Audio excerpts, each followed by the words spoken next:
Another plane lands at Juba's airport, carrying South Sudanese citizens who are finally coming home. In April, Sudan declared them foreigners.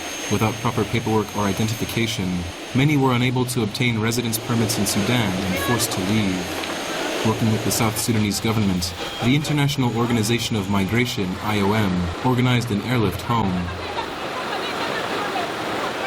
IOM is bringing the returnees here, to a temporary camp on the outskirts of Juba. Most are coming back after many years spent in the north. The people at this camp made the long journey from Kosti, where they were stranded for months after Sudanese authorities blocked IOM barges carrying people down the Nile River. One of them was Jacqueline Zakaria.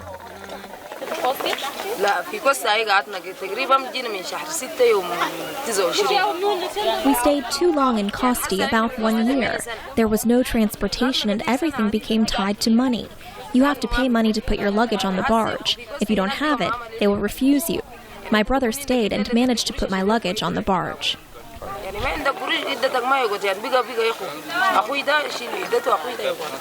Many, like Zakaria, are happy to return to South Sudan to restart their lives.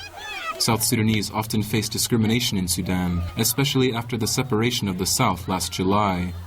Fazia is glad to be home. We moved from South Sudan to North Sudan 25 years ago. We stayed in northern Sudan. It is better for me to stay here because this is my country and I have to be here instead of staying in northern Sudan.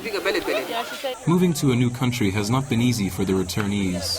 The IOM has helped, but many people at the camp have had trouble locating everything they brought with them from Sudan.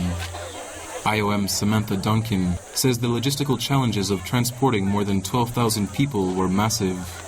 Kosti itself is about 300 kilometers south of Khartoum, so it's because the airlift movements are happening same day. It's a matter of getting all the people onto buses with their hand luggage, traveling to Khartoum, boarding airplanes, then flying to Juba, then organizing their transport from Juba to this transit site, which is about 13 kilometers outside of Juba.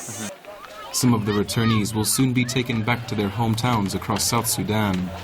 But IOM says many plan on staying in Juba and expects most of the returnees to remain at the transit site for months.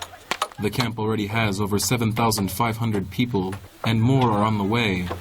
As groups continue to arrive, IOM is working fast to provide new homes for those coming back for the first time in years.